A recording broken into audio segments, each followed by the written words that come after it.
सामना करतील ललिता खेळाडू दुसरा चेंडू आणि उत्कृष्ट अशी बॉलिंग आणि तितकीच चांगली बॅटिंग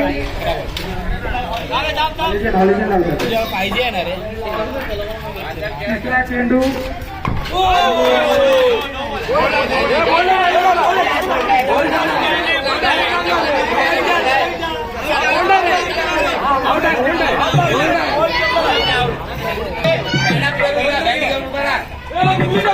आणि हा पहिला विकेट घेतलेला आज नाविक परमने आणि ते खूप खुश दिसतात आहे आणि पूर्ण मैदानमध्ये धावतात आहे ते आज काय खुशीचं ठिकाणच आहे